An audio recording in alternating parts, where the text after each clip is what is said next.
Vous ne buvez pas l'eau du robinet? Non, Pourquoi? j'ai pas de confiance. De mes proches, personne ne boit l'eau du robinet. Je ne bois plus l'eau du robinet, je ne cuis plus avec l'eau du robinet. Si on me dit que c'est bon, il n'y a plus rien, qu'ils ont fait le nécessaire, je continue quand même à acheter des bouteilles d'eau. Cette eau dont il parle, c'est celle-ci, celle de l'agglomération de Saint-Louis, dans le Haut-Rhin, à la frontière suisse. Car ici, pendant plusieurs mois l'année dernière, il a été interdit de boire l'eau du robinet pour les personnes sensibles, à cause d'une contamination de l'eau au PFAS, ce qu'on appelle les polluants éternels. Le taux toléré, c'est 0,1. Et là, on est à 0,43.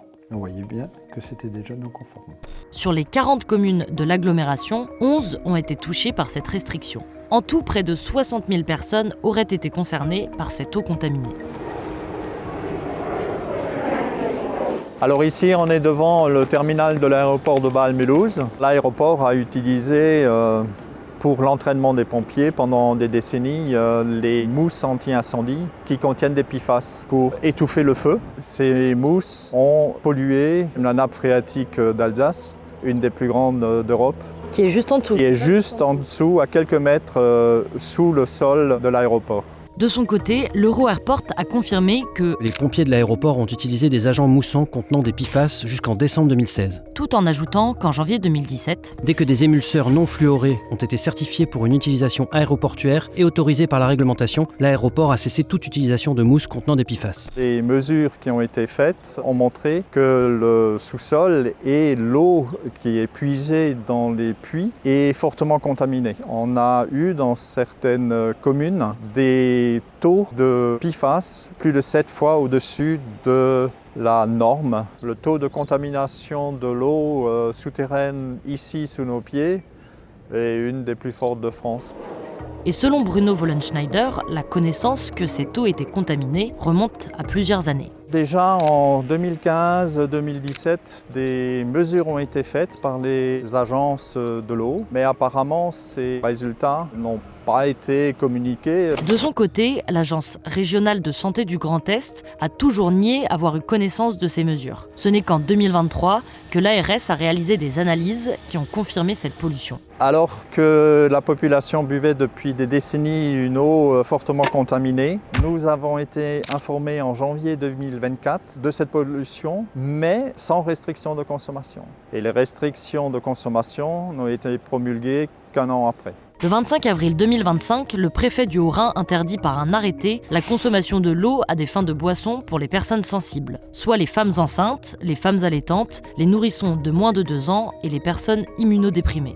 Alors il y a d'après nous un ensemble de responsabilités. D'abord le pollueur qui est l'aéroport, les autorités sanitaires qui ont réagi très tardivement, et puis le responsable de la distribution de l'eau qui est Saint-Louis Agglomération, qui on peut dire ont mis très longtemps à réagir.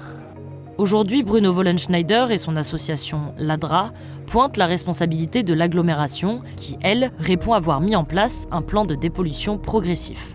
Dès que les élus de l'agglomération ont su qu'il y avait un sujet de PFAS dans l'eau potable, il a été mis en place un plan de gestion qui a compris plusieurs interventions, cartographier la présence des PFAS dans nos ressources. Il y a eu la fermeture d'un puits qui avait une concentration assez forte puisque assez à proximité de l'aéroport. L'État était en train de mettre en place sa réglementation, des premières circulaires étaient sorties en 2024 et ce qui a vraiment produit le fait que 2025 fait qu'il y a eu un plan d'action, outre le plan de gestion qui a été mis en place, a été la sortie de nouveaux textes de la part de l'État, que ce soit une note de la Direction générale de la santé et un avis du Haut Conseil de la santé publique qui donnait de nouvelles prescriptions aux ARS et aux préfets par rapport à la présence de PFAS dans l'eau potable.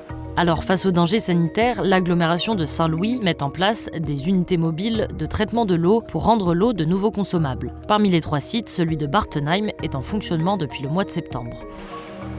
Comment fonctionnent ces unités mobiles? Toute l'eau est centralisée au niveau du château d'eau et ramenée ici au niveau de ces 2 containers. L'eau est amenée en haut de la bonbonne, percole à travers la bonbonne dans ce qu'on appelle du charbon actif. Charbon actif étant un matériau d'origine houille ou végétale dans lequel on leur fait subir un traitement physico-chimique pour créer des fissures à l'intérieur. Et cet ensemble de fissures qui va être très important va permettre de retenir les molécules à l'intérieur du charbon actif. Concrètement, le charbon actif permet de filtrer les PFAS. C'est exactement ça. Sachant que quand le charbon actif est neuf si on peut le qualifier comme ça, tous les PFAS sont quasiment arrêtés. Après, il y a ce qu'on appelle un phénomène de saturation qui est surveillé et qui à un moment fait qu'on doit changer le charbon actif pour ne pas dépasser une certaine valeur de PFAS en eau traitée. Alors que l'arrêté préfectoral prévoyait un calendrier permettant de rétablir la conformité de l'eau distribuée au plus tard le 31 décembre 2025, une première levée de l'interdiction a lieu dans certaines communes le 8 septembre. Puis un nouvel arrêté officialise le 15 décembre la reprise de la consommation d'eau pour toutes les communes dans lesquelles l'interdiction était encore en vigueur. La concentration en PFAS est inférieure aux normes. On est revenu à une eau potable sur les 3 sites. Le taux de PFAS est bien inférieur aux 100 nanogrammes par litre, la norme européenne, qui est devenue d'ailleurs une norme française à compter de janvier 2026. Sachant que ça, c'est une solution provisoire, temporaire, intermédiaire, avant la construction de bâtiments en dur qui vont accueillir le même type de technologie, mais beaucoup plus facilement exploitable que par l'intermédiaire de containers, pour une mise en service qui devrait être prévue mi-2027. Mais ce plan de dépollution coûte cher, très cher. En tout, près de 20 millions d'euros, montant auquel l'aéroport de Bâle-Mulhouse participe à hauteur de 50%. À terme, vu que ça a coûté quand même 20 millions d'euros, est-ce qu'on ne peut pas s'attendre à une augmentation du coût de l'eau pour les habitants de l'agglomération de Saint-Louis ? Sur ces 20 millions d'euros qui représentent une somme conséquente, nous avons quand même été bien soutenus par des entités partenaires et effectivement, il reste un reste à charge que les usagers vont devoir payer par l'intermédiaire du prix de l'eau. L'essentiel du surcoût financier est à la charge du consommateur, ce qui est contre le principe du pollueur-payeur. Questionné sur son financement d'unités plus pérennes de dépollution, l'Euro-Airport nous a répondu. À ce stade, aucune indication ne peut être donnée concernant d'éventuelles mesures ou participations financières supplémentaires. L'aéroport reste en lien étroit avec les autorités. Si ces unités de dépollution sont une première étape, pour les riverains de l'aéroport, ce n'est pas suffisant. Il est donc indispensable de confiner cette pollution et de dépolluer les sites.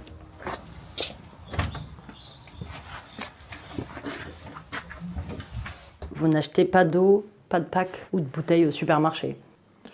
Non, depuis toujours, puisqu'on fait confiance. On pensait qu'en France, nous avons accès à une eau potable de bonne qualité. Et depuis toujours, on consommait l'eau du robinet. C'est que depuis une dizaine d'années qu'on a en plus une carafe filtrante au charbon actif. À votre santé. Ça vous inquiète de vous dire que vos enfants, vos petits-enfants, ont grandi ici sur un territoire qui est contaminé depuis des décennies ? Oui, on est inquiet pour la population en général. Et puis, autour de nous, parmi nos proches, je pense chacun a des personnes qui sont malades ou qui ont connu des périodes de maladie. Alors on s'interroge, oui. Là, j'ai acheté 4. En fait, au fur et à mesure, on achète toujours 4, 5. Comme ça, on garde un peu la réserve en plus. C'est vrai que c'est un peu plus cher, mais bon, au moins, on est sûr. Et du coup, vous ne buvez plus de l'eau du robinet ? Le robinet, non. Non ? Entendu parler de l'Alsacien. T'as plus confiance dans l'eau ? Ah ouais ? Je pense pas, ouais. Et là, t'as acheté de l'eau par exemple ? Là non, parce que Non. j'ai déjà 4 bidons à la maison. C'est un sujet qui n'est pas forcément facile. Il y a beaucoup de personnes qui préfèrent ne pas savoir. D'autres sont clairement dans le déni. C'est très partagé au sein de la population. Même si aujourd'hui l'eau de Saint-Louis correspond aux normes de consommation, le problème de ces polluants, c'est bien qu'ils sont éternels. D'une part, ce sont des polluants qui ont une demi-vie de 5 à 8 ans pour la plupart d'entre eux. Donc ce sont des polluants dont on ne se sépare pas une fois qu'ils sont chargés dans l'organisme. Selon le gastro-entérologue Daniel Battistelli, le sang de 10 volontaires habitant l'agglomération et testé en 2025 contient une dose de PFAS bien au-delà de la norme. La moyenne nationale du taux sanguin de 20 PFAS est de 10 Dans le sang. dans le sang. On voit qu'ici, une personne a un taux inférieur à 10 et toutes les autres ont des taux largement supérieurs à 10. Est-ce que ces résultats vous inquiètent ? Oui, parce qu'on n'a pas à avoir une toxicité comme ceci et pour laquelle on n'est pas responsable et qui nous a été cachée. Le taux de PFAS dans l'eau devrait être de 0. En s'appuyant notamment sur ses analyses sanguines, l'ADRA a écrit le 8 décembre 2025 une lettre ouverte à l'Agence régionale de santé du Grand Est pour alerter sur les risques sanitaires et demander de mettre en place un plan sanitaire comprenant un accès gratuit à des tests sanguins, une étude épidémiologique pour analyser la distribution des maladies dans la population locale afin de déterminer l'influence des PFAS dans l'eau sur la santé, un suivi sanitaire ciblé lorsque les seuils sont élevés, une investigation sur les taux de cancer, maladies auto-immunes et malformations potentielles liées au PFAS en publiant le registre des cancers du Haut-Rhin. Contacté à plusieurs reprises, l'ARS du Grand Est n'a pas répondu à nos sollicitations. De son côté, le registre des cancers du Haut-Rhin nous a informé ne pas être en mesure de nous communiquer des chiffres concernant spécifiquement l'agglomération de Saint-Louis. Si aucune corrélation directe ne peut donc pour l'instant être établie entre l'eau contaminée et le développement de cancers au sein de l'agglomération, des études scientifiques se multiplient ces dernières années pour prouver la dangerosité des PFAS pour la santé. Une étude de synthèse en 2021 a fait le point sur les taux sanguins d'un certain nombre de patients et un certain nombre de maladies. On s'est rendu compte que les troubles de l'immunité sont importants, les maladies du rein, les maladies du foie, ce sont aussi les maladies de la thyroïde et les problèmes de foie gras consécutifs pour certains à ce surdosage en PFAS. Il y en a partout autour de nous, que ce soit les climatiseurs, que ce soit les crèmes de beauté. C'est votre poêle Tefal, ce sont aussi les membranes d'étanchéité dans les vêtements, mais c'est aussi le papier de l'emballage, vous achetez de la viande ou du poisson, le côté plastifié, c'est du PFS. On ne peut pas vivre dans notre monde sans côtoyer du PFS tous les jours. La contamination au PFAS est donc omniprésente en Europe, comme le montre cette carte du projet Forever Pollution Project, piloté par un consortium de journalistes d'investigation européens, publié en 2023. Mais la difficulté à laquelle est confrontée aujourd'hui la société sur ce sujet, c'est le manque de recul. La communication autour des PFAS, c'est quelque chose de récent. C'est encore un grand inconnu. C'était la découverte des chiffres de l'ARS en début 2025 qui nous a mis la puce à l'oreille et puis qui nous a fait chercher et qui nous a sensibilisés sur la réalité du risque.